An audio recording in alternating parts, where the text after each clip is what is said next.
Nah, karena itu sudah menjadi biasa, seolah-olah itu ajaran Islam seperti itu. Lah yang tanya ini ngerti, oh ternyata itu bukan ajaran Islam, wis kita ngedum supermi wae. Jane padha wae mung mbok pindah ke sana. Dijoli, biasanya disuguh nang omah, wis ki ora usah disuguh di rumah, dah demi supermi, demi sembako, diantarke nang omah-omah. Loh kamu kesusahan kok malah ngeter-ngeter itu gimana? Gitu kan?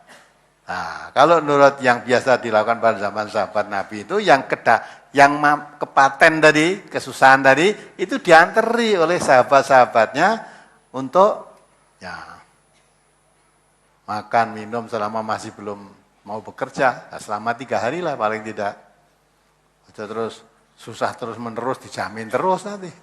Maka susah itu boleh, paling banter 3 hari harus sudah pulih kembali. Apalagi orang mati, disusah nanti setahun ya tetap ora bali. Apalagi? Apakah meminum air zam-zam itu hukumnya sunnah? Apa ada dasarnya, Ustaz? Akhirnya kue munggah haji kono, gitu. Atau umroh di sana, kamu di sana, ora usah nganggo dasar, berarti kue minumnya air zam-zam. Ini wis ora usah nganggo dasar. Lah kue kalau kamu di sini, air golek zam-zam susah. Ya minumnya ya air kafur kalau di MTA ada kafur di situ. Siapkan di situ. Ya dah? Jangan terlalu berlebih-lebihan. Ada orang yang pada haji itu yang mengatakan, kalau air zam-zam kita minum rasa susu, nanti rasanya susu. Bohong. Kecoba nek wis ngemut susu sih. Jadi mangsana air zam-zam segar ya memang adanya air itu. Tapi zam-zam karena kamu bawa pulang nanti yang umroh yang haji bawa satu jerigen-jerigen kamu minum dengan air yang di sini kan enak di sini. Sudah pernah merasakan itu belum? Saya udah bawa itu loh kan di saya kemarin juga dioleh-oleh jam-jam satu jerigen satu itu. Agak besar, biasanya mau 2 liter atau 3 liter atau oke. Saya tidak minum itu malah tak rasa kayak ulah seger kafurnya. Jadi dasar boleh tuntunan, yang penting kalau kamu ibadah haji atau umroh di sana mesti minumnya ya zam-zam itu. Bos sunah apa ora sunah minumnya zam-zam. Kowe golek liyane angel ning kono. Apalagi Mohon dijelaskan tentang hadis menyemir rambut dengan warna hitam. Karena sekarang banyak produk yang dapat menghitamkan rambut selain semir rambut. Misalnya sampo penghitam rambut, cat rambut, dan lain-lain. Yang dilarang itu semirnya atau warna hitamnya, Ustaz. Saya bacakan hadis Nabi ya. An Jabir bin Abdillah qala utiya bi Abi Quhafah yauma fathin Makkah wa ra'suhu walihyatuhu kasaghamati bayadun faqala Rasulullah SAW ghayru hadza bi syai'in wastanibu sauda. Hadis riwayat Muslim dari Jabir bin Abdullah yang berkata, pada waktu Fathu Mekah Abu Quhafah didatangkan kepada Rasulullah SAW, sedangkan rambut kepala dan jenggotnya seperti bunga sagomah. Bunga sagomah itu hanya putih. Kemudian Rasulullah SAW bersabda, Rasulullah bersabda, rubahlah rambutmu ini dengan sesuatu, tetapi jauhilah warna hitam. Ya. Nah, rubahlah rambutmu itu dengan sesuatu. Jadi datang tuh jenggotnya putih, rambutnya putih, datang kepada Nabi. Nabi melihat itu, kamu rubah warna rambutmu itu dengan sesuatu, tetapi jauhilah warna hitam. Wes paham ana dhewe. Apalagi? Dari Quran Surat An-Nisa ayat 23. diharamkan atas kamu menikahi ibu-ibumu dan seterusnya. Sungguh Allah Maha Pengampun dan Maha Penyayang. Bagaimana kalau besan laki-laki menikahi besan perempuan, padahal anak laki-lakinya menikahi anak wanita besannya, Ustaz? Boleh. Kalau besan perempuannya tadi sudah tidak bersuami, boleh. Besan perempuannya, suaminya sudah meninggal, jadi janda. Gitu. Anak saya laki-laki, saya nikahkan dengan anak janda tadi. Karena ibunya janda, tak nikahi sisan. Jadi Pak E untuk Ibu E, anak untuk anak E. Itu boleh. Nek wong Jawa, wah ya railok gitu ta. Railok. Nek cara Islam elok banget. Sebab apa? Tapi jadi kan jadi menyatu lebih mengeluarga betul itu. Boleh itu. Yang penting apa yang tidak dilarang oleh agama itu elok. Nah, dan nek ngelanggar larangan itu yang elek. Apalagi Akhir-akhir ini suami saya sering marah tanpa sebab, bicaranya juga kasar, padahal saya tidak merasa berbuat salah pada suami. Semua permintaan suami juga saya turuti dan saya pernah bilang pada suami, kalau aku salah, katakan salah saya di mana. Jangan hanya diam saja. Kalau diam saja siapa yang tahu. Dan kalau marah selalu bilang lungo. Kata-kata itu selalu terucap kalau kami bertengkar dan saya hanya menangis. Padahal saya punya sakit paru-paru. Apabila mendengar suara kasar, dada saya terasa sakit. katakanlah salahku padamu. Ya? Lah nek salah dikandhake aja mung dinengke. Tapi saya yakin suamimu tanpa sebab kok marah, tanpa sebab itu perlu diperiksake. Nah, diperiksake ke dokter jiwa. Marah itu mesti ada sebab, masa tanpa sebab kok marah. Ya, coba diperiksake dengan baik. Mas, Pak, ayo tak periksake neng dokter sana gitu ya. Sama dokter. Ya, nanti akan beri nasihat sebabnya lah. Itu mesti ada sesuatu yang konslet itu. Nah, yang tahu ibu sendiri itu. Nah, seharusnya suami itu bagaimana? Maka kalau suami mengerti tuntunan, mau ngamalkan hasil tuntunan dari Allah dan Rasulullah itu, sebaik-baik suami itu yang paling baik pada istrinya. Nabi kita mengatakan, khairukum li ahlihi wa ana khairukum li ahli. Baik-baiklah kamu kepada istrimu. Aku Nabi itu orang yang paling baik pada istri. Sedang Nabi itu menjadi uswatun hasanah. Maka kalau kita mencontoh perilaku Rasulullah, baik-baiklah pada istri. Jangan malah dengan istrinya enggak baik, malah baik dengan istri tetangga. Itu tidak nyontoh Nabi, itu nyontoh setan. Maka coba dirunding, diamati. Kalau memang tanpa sebab kok marah, dibawa ke dokter aja ibu. Dokter psikologi apa dokter ya, jiwa atau apalah yang ada hubungannya dengan itu. Nah, atau ibu terus memperbaiki diri. Mungkin rasa saya tidak salah. Coba diteliti lagi. Teliti lagi. Apa njaluk apa-apa dituruti aja marah kan ya aneh. Njaluk iki yo lah. Siapa meneh coba. Ibunya tadi kan bilang apa-apa minta kehendaki saya turuti. Kok jek nesui kurang apa neh. Nah nek njaluk ora dituruti lah marah tuh pantes. Ya. Nah, gitu lah.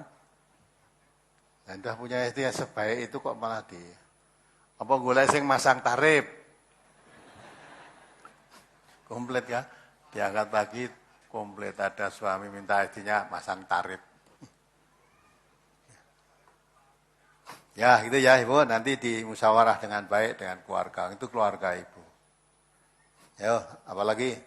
Saya seorang istri, penjual baju dan Herbalife. Apakah salah kalau saya ingin belajar nyetir mobil, Saya ingin sekali bisa, tetapi suami belum mengizinkan. Apa yang harus saya lakukan? Padahal di bisnis Herbalife, saya harus lebih cepat dan lincah dalam bertindak.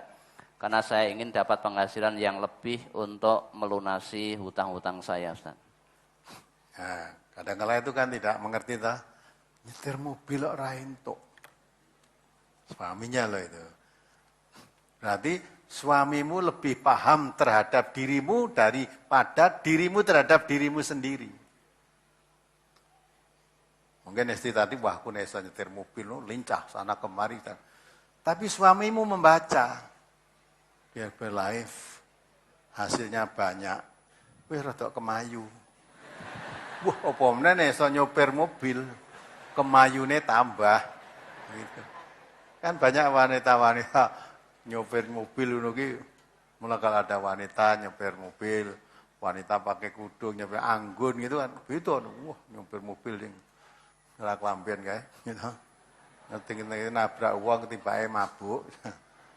Nah, maka diterima.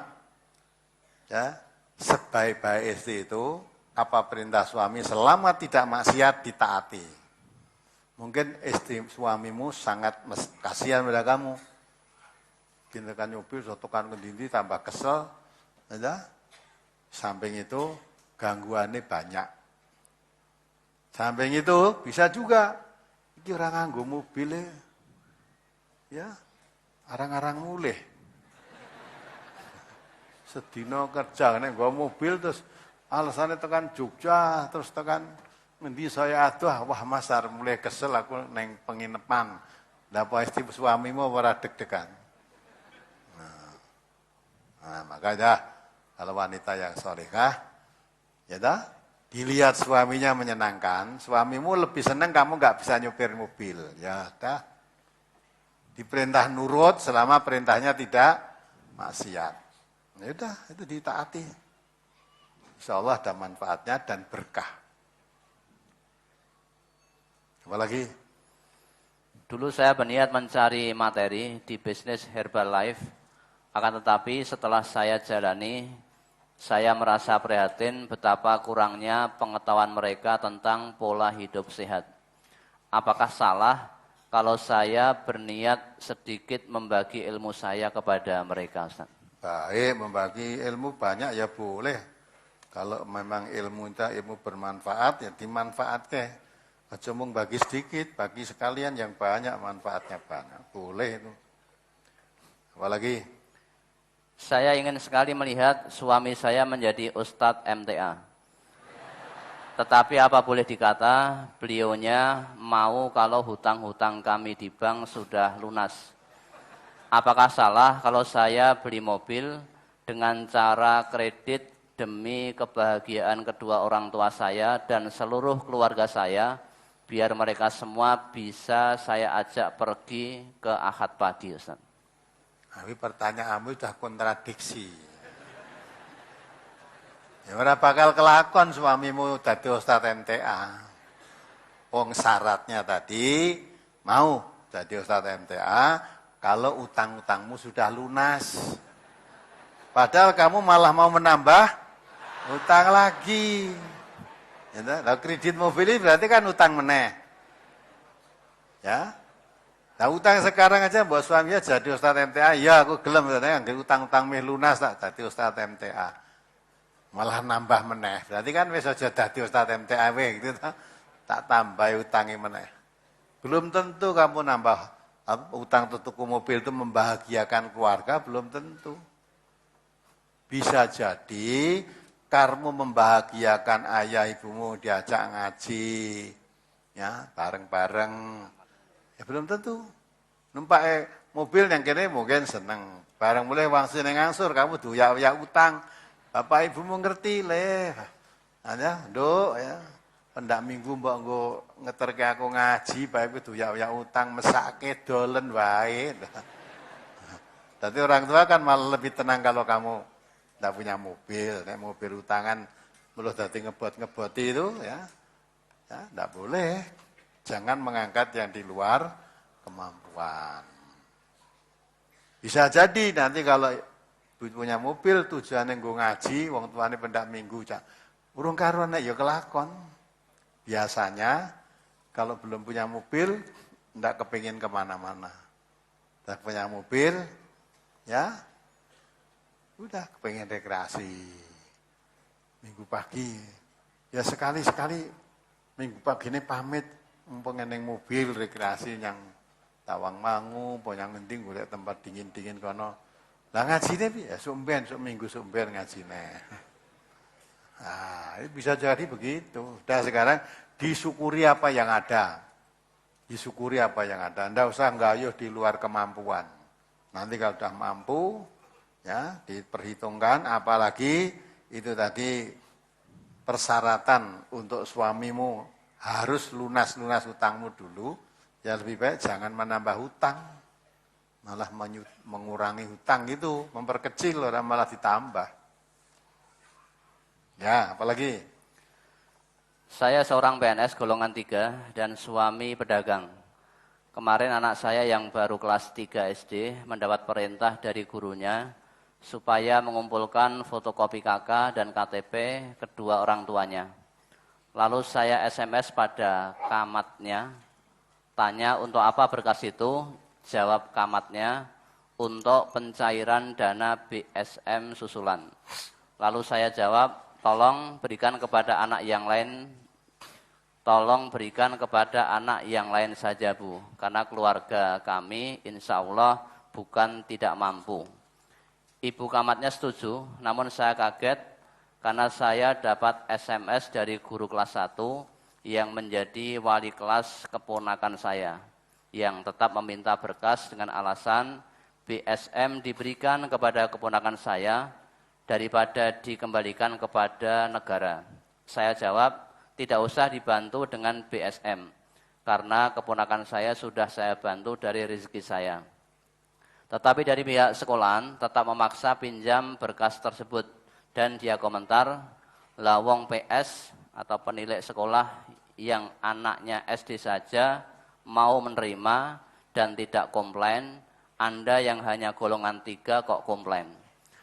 Lalu saya jawab, biar saja orang lain berbuat seperti itu, tetapi maaf, kami tahu tuntunan agama, maka saya tidak mau menerima uang yang bukan hak kami. Mengenai keponakan saya, dia sudah mendapatkan BSM aktif, karena dia punya KPS, dan insya Allah dari dulu pun kakaknya yang sekarang SMP, masih saya bantu biaya pendidikannya. Jadi jangan paksa keluarga kami menerima uang yang bukan hak kami. Sudah benarkah jawaban saya tadi? Apakah benar saya termasuk orang sombong yang menolak rezeki? Mohon nasihatnya agar kami kuat dan tabah, karena saya termasuk orang yang dizolimi dengan memindahkan tempat tugas saya ke tempat yang lebih jauh gara-gara saya ngaji di MTA. Ya nggak apa-apa. Pindah jauh nggak apa-apa. Ya, dizolimi, kalau kamu mau berdoa, doanya yang orang yang dizolimi itu tidak ada hijab. Tidak ada sekat dengan Allah. Maka jangan mudah. Saya ngaji sini di MTA, pindahkan jauh. Oh, alhamdulillah. Berarti saya untuk berdakwah di tempat yang jauh sana, gitu loh. Ya, tempat yang jauh sana. Saya dulu juga ketika masih begitu ya, pernah kok saya. Karena tidak salaman dengan guru-guru putri itu. Ya, tidak mau. Terus dianggap menentang Pancasila waktu itu. Ya, terus saya tidak boleh ngajar. Padahal saya guru. Dipanggil, pindahkan ke sekolah lain. Kalau saya tidak boleh ngajar, alasannya karena membuat resah, membuat ribut di sekolah itu, nanti saya dipindahkan tempat lain, tidak menyelesaikan masalah. Hanya memindahkan masalah keributan di sini dipindah menjadi keributan di sana. Sudah. Ya bingung akhirnya. Saya udah, yang penting kamu Jadi pejabat pirang tahun lah. Ya dah. Sosoknya dadi pejabat ini sombong, kemaki, kementus. Kone pensiun peringas-peringis serang gitu. Wah, nek dadi pejabat, wah iso ngene warawane, wah iyalah betah-betahan. Dadi pejabat pirang tahun. Ya dah. Dadi bupati paling banter ya. 5 tahun. Nek dipol kene jek dadi ya 10 tahun. Kuwi nek lestari. Saya urung nganti entek wektune wis mlebu penjara sih. Karena banyak tuh bupati-bupati mlebu penjara. Arep ngopo sing dendelke apane. Nah, pokoknya kalau kita menjadi orang itu hanya lillahi rabbil alamin. Yang ditakuti itu hanya Allah. Orang mau berbuat macam-macam silahkanlah, terserah pada Allah. Nanti Allah akan mengatur. Asal kita ikhlas. Ya. Kamu sudah benar. Ya. Nah memang itu bukan hak saya, jangan diberikan pada saya. Yang lainnya yang lebih berhak. Wah masuk golongan 3 kemaki ya. Yang kepala sekolah mungkin golongan 4, golongan mau kok kamu nggak mau itu urusannya sendiri-sendiri. Ya. Urusan sendiri-sendiri. Golongan itu tidak menentukan. Iya kan? Nah, maka tidak beresnya umumnya mental bangsa kita itu seperti itu. Ketika pemerintah masih membagikan BLT bantuan langsung tunai. Itu malah sing jane miskin-miskin tidak dapat bantuan, sing jane orang duwe hak malah kabeh didaftarkan miskin. Jadi orang kaya pun mendaftarkan dirinya miskin. Apa meneh yang ngedum saya padane. Keluargaku tak daftar miskin kabeh. Biar dapat uang 300.000 rupiah. Tadi. Nah, itu jenenge ora bersyukur nang Gusti Allah. Raskin juga itu beras miskin. Iki jane berasnya wong miskin. Nah, akhirnya seorang miskin barang daftar. Barang itu didol. Nah, itu enggak akan berkah begitu. Oh yang begitu-gitu jangan ditiru. Dah kita lurus saja di jalan Allah. Sedikit tapi halal. Allah mengatakan kulu mimma fil ardi halalan thayyiban. Dah sedikit tidak apa-apa, yang penting halalan thayyiban. Itu insya Allah akan berkah dan ke hati tenang. Tidak apa-apa Ibu, ada saat dikhawatirkan yang begitu. Ada saatnya nanti Allah akan mengatur, memberikan balasan pada orang yang berbuat zalim. Karena Allah tidak suka setiap bentuk kezaliman. Innallaha la yuhibbudz zalimin. Ya, apalagi? Pertanyaan tanggal 9 Maret. Ya. Seumpama orang tua atau bapak saya meninggal, punya uang tabungan, oleh keluarganya uang tersebut dibantukan ke masjid atau pondok pesantren. Yang demikian itu yang mendapat pahala bapak apa keluarganya, Ustaz? Ya, yang punya hak. Karena bapak kalau sudah mati, itu haknya atau harta kekayaannya menjadi haknya ahli waris. Ya, kalau ahli waris maka kita dah cukup, dah berikan saja. Untuk pondok pesantren atau berikan pada fakir miskin atau apa, kita tidak usah mengharapkan itu. Yaitu dapat pahala ya ahli warisnya. Dunia itu saya hak mewarisi, saya ambil untuk saya, tapi saya ikhlaskan untuk sabilillah. Nah, itu dia yang dapat pahala. Kalau bapaknya sudah lepas, tidak urusan dengan itu. Apalagi?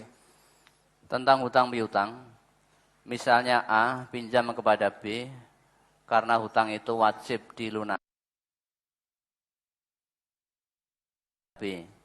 Tetapi karena B amat baik terhadap A, oleh B pinjaman itu tidak perlu dikembalikan. Kemudian si A berdosa apa tidak, Ustaz? Tidak, disahke itu. Berarti disedekahkan kepada kamu. Wes rasa mbok balakke wis gonen lah, sudah. Baik itu. Asing ora ape wis disaur barang jek nagih kuwi. Saur barang jek nagih. Nah ini kan udah saya yang dipinjami si B tadi merasa punya masih banyak masih lebih banyak membutuhkan kamu daripada saya, wis ora sawur barek wis. Apalagi Bagaimana dengan Jumatan, orang yang datang Jumatan tetapi terlambat sudah tinggal dapat sholatnya saja. Yang demikian itu tidak, padahal berbicara saja saat khutbah Jumatannya sia-sia. Ustaz. ya. Nah, kalau memang dia terlambat, dapatnya tinggal.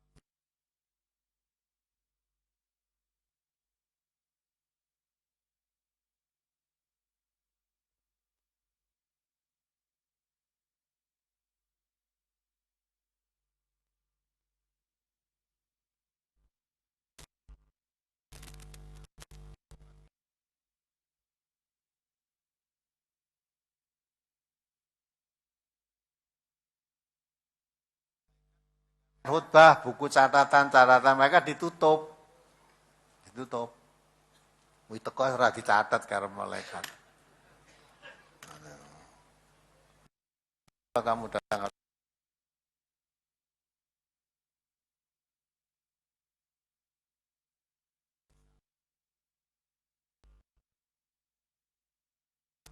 ya nanti bertanggung jawab di hadapan Allah. Oh, jadi kayak Jumatane sah apa ora? Terlambatmu itu karena apa dulu gitu.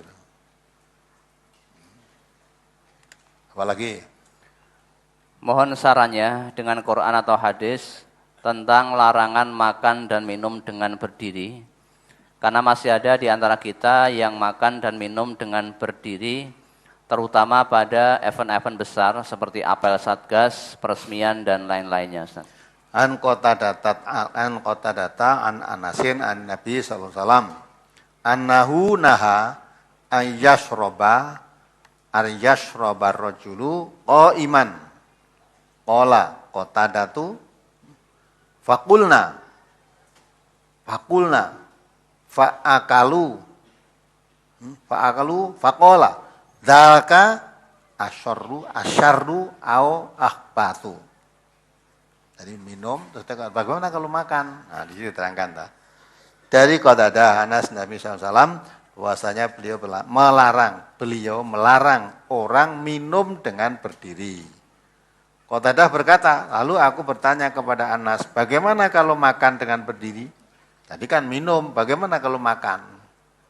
Anas menjawab, yang demikian itu lebih buruk atau lebih keji. Minum dengan berdiri. Ya, diingatkan, kalau makan dengan berdiri itu lebih jelek. Nah, kalau makan dengan berjalan, adanya orang makan dengan berjalan. Nah, itu nasihat Nabi seperti itu. Kalau minum ya berdiri, duduk. Nah, banyak di event-event besar yang begitu itu tidak cara Islam. Ya, kalau makan ya ambil kancane ngadeg cari tempat duduk. Kalau nggak ada tempat duduk ya serasa makan atau gua tempat duduk sendiri dari rumah itu tuh. Apalagi Mengerjakan akikah, sembeliannya pada hari ke-7 dan dagingnya dibagikan pada hari itu juga habis dan malamnya mengadakan acara makan-makan dan tidak ada acara lain, hanya makan-makan saja. Yang demikian itu apa boleh Ustaz? Dan jika diundang pada acara yang demikian, apa boleh datang? boleh datang ya boleh, tidak datang ya boleh. Itu makan-makan boleh aja tuh. Tidak ada acara lain, akikah dagingnya sudah dibagi-bagikan. Wah, bagus. Masih ada kelebihan daging ya dari makan sendiri, undang teman-temannya ajak makan, boleh juga. Sahabat Nabi itu dulu biasa kok mengundang makan tanpa ada acara apa, mengundang makan. Itu boleh. Tidak apa-apa. Nenek, kini undang makan itu biasanya digawe, terus nyumbang kan gitu. Padahal akikah itu ibadah. Nek ibadah terus dikaitkan karo sumbangan itu nanti ibadahnya kan batal nanti.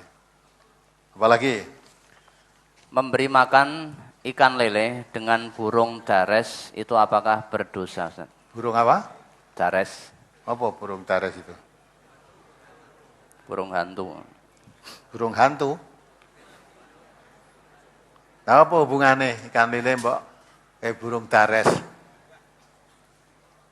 Berdosa apa tidak? Nah, kalau memang ikan lelemu doyan mau makan dan burungnya udah mati tapi mbok cemplungin banyu ya mabur. Gitu. Kalau memang ikan itu makan ikan lele boleh saja. Ikan lele diberi makan daging ayam ya boleh saja. Kamu makan daging ayam. Kok golek kok angel-angel. Makan iwak lele kok golek burung dares itu. Kan golek sing angel-angel. Apalagi Saya seorang duda, 42 tahun, dengan satu anak umur 10 tahun. Insya Allah sebentar lagi akan menikah dengan janda dengan 2 anak perempuan. Bagaimana kedudukan kedua anaknya dengan saya, mahram apa tidak? Kalau bukan mahram, apabila saya punya anak dengan dia, bagaimana kedudukan kedua anaknya tadi dengan saya, Ustaz? kamu sebagai bapak tiri dengan istri yang punya anak 2 tadi, anaknya itu jadi mahram. Kalau anaknya perempuan, mahram dengan kamu. Anakmu juga, kalau kamu punya anak, laki-laki atau perempuan lah, ya laki-laki ya, dengan istrimu tadi itu juga jadi mahram. Jadi ibu tiri, bapak tiri itu mahram. Tapi kalau anak gawanmu dengan anak gawan istrimu, tidak mahram. Nanti kalau gede dinikahke boleh itu. Gawan bapak, gawan gawan, gawane bapak atau gawane ibu itu boleh dinikahke. Nah, apalagi Orang laki-laki atau perempuan yang sudah menikah, salah satunya melakukan zina, apakah pernikahan tersebut sudah rusak? Bagaimana cara membersihkan nikahnya? Apakah harus nikah lagi? Dan bagaimana cara taubatan nasuha, Ustaz? zina itu perbuatan dosa besar. Kalau tanya hukumnya dosa besar, hukumannya kalau laki atau perempuan sudah nikah kok zina, itu hukumannya apa? Dirajam. Lempari batu sampai mati dan sampai mati. Nah, terus bagaimana bertobat? Karena tidak ada hukum Islam di sini. Ya bertobat asal kamu berhenti dari perbuatan zina, istighfar, mohon ampun pada Allah. Seperti dalam surat Az-Zumar ayat 53 itu dan seterusnya itu. Nah, serah diri kepada Allah, pasrah bongkoan, tidak mengulang lagi dan mengikuti Al-Quran dengan sebaik-baiknya. Ya, sampai mati tidak mengulangi lagi perbuatan zina dengan siapapun. Ya. Mudah-mudahan Allah mengampuni dosanya. Maka di stop perbuatannya yang jelek tadi, diikuti kebaikan-kebaikan dengan harapan banyaknya kebaikan nanti mudah-mudahan bisa menutup kejelekannya. Gitu ya. Rasulullah SAW bersabda, saya bacakan aja ya. Kullu ummati mu'afatun illal mujahirin. Wa inna minal ijhari ayyak malal abdu bil laili amalan summa yusbihu qad satarahu rabbuhu wa yaqulu ya fulan qad amiltul barihata kada wa kada wa qad bata yasturuhu rabbuhu fayabitu yasturuhu rabbuhu wa yusbihu yakshifu sitrallahi anhu. Hadis riwayat Muslim. Saya mendengar Rasulullah SAW bersabda, semua umatku dimaafkan kecuali orang-orang yang menampakkan perbuatan dosanya. Dan sesungguhnya termasuk orang-orang yang menampakkan perbuatan dosanya ialah orang yang di malam hari telah melakukan perbuatan dosa, kemudian disampaikan pada pagi hari. Tuhannya telah menutupinya, lalu ia berbicara ke sana kemari, "Hai fulan, sungguh tadi malam aku telah melakukan demikian dan demikian." Padahal semalam Tuhannya telah menutup perbuatan dosa itu. Tiba-tiba di pagi hari dia malah membuka tutup itu sendiri. Nah, dah. Jadi wong biasa berbuat jelek itu kadang-kala tidak menyadari itu jelek malah bangga. Wah, saya tadi malam dapat gratisan. Ya, apa tadi? Ceritakan. Saya diajak, saya tidak bawa uang, dijak akhirnya dibayari, ya mau. Padahal orang yang ngerti mah diceritake karo kancane. Nah, itu namanya orang begitu tidak menyesali. Tapi kalau orang berbuat dosa menyesal, pertama, mengapa saya berbuat demikian? Terus mohon ampun kepada Allah atas perbuatannya yang dilakukan tadi. Berjanji selamanya saya tidak akan mengulang perbuatan itu. Ya, terus berserah diri kepada Allah, mengikuti Al-Quran dengan sebaik-baiknya, dan memperbanyak kebaikan-kebaikan untuk menutup kejelekan-kejelekannya. Lah insya Allah, Allah mengampuni dosanya. Karena manusia itu memang tempat salah dan dosa. Tapi sebaik-baik orang yang bersalah segera bertobat. Kullu bani Adam khotta'un wa khairul khotta'in at-tawwabin. Semua manusia itu pasti berbuat dosa, ada dosa. Tapi sebaik-baik orang berdosa segera bertobat.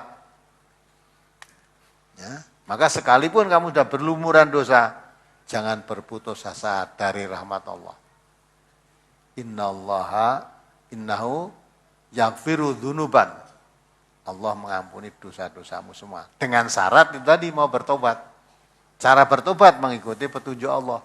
Di dalam surat Az-Zumar 53 sampai seterusnya itu cara bertobat. Nanti diulang dibaca di rumah. Ayo terus, masih ada lagi? Saya perantau dari desa pelosok Wonogiri.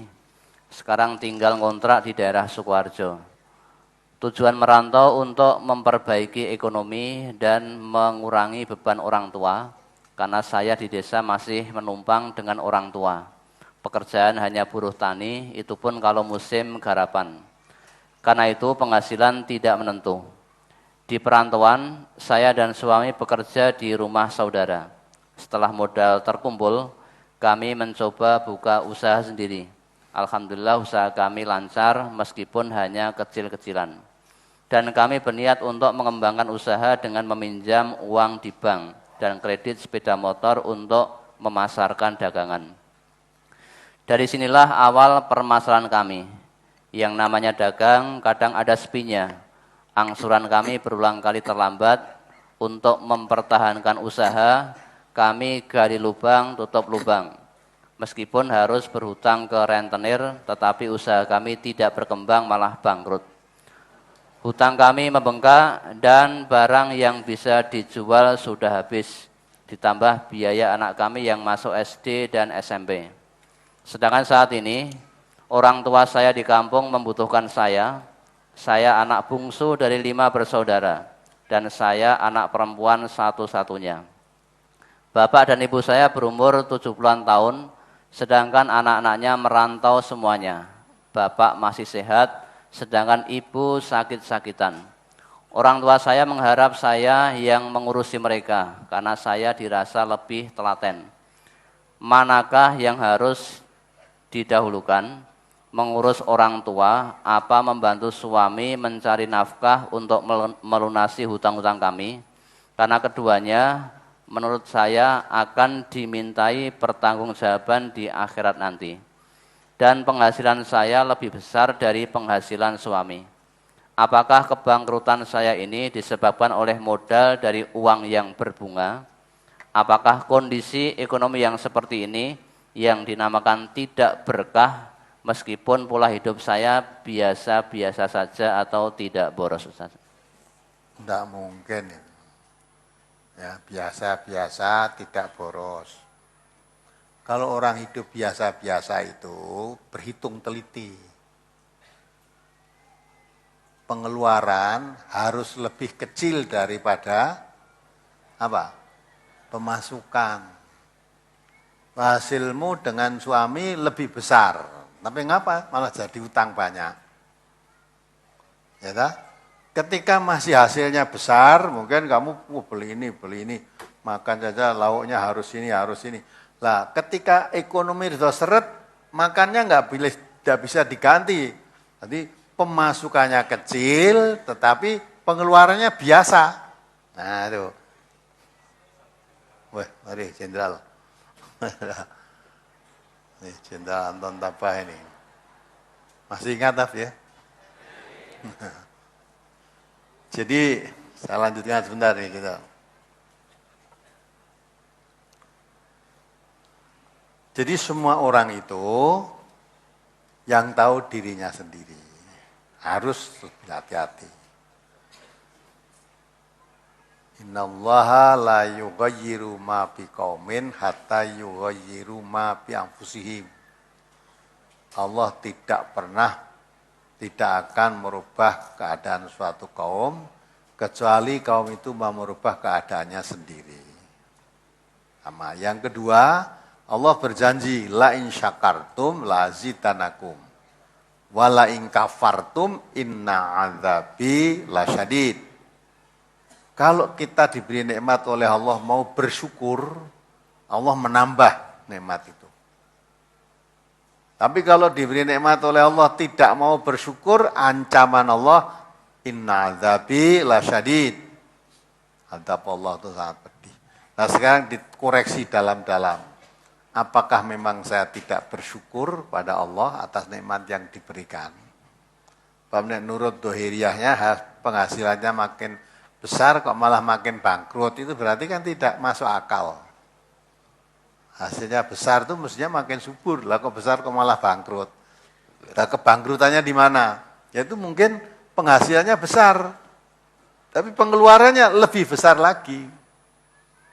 Nah, ketika penghasilannya masih kecil, pengeluarannya pun kecil. Barang penghasilannya besar, ya tambah besar. Lah sekarang penghasilannya, apalagi kalau orang berdagang itu pasang surut kan, harus menyesuaikan.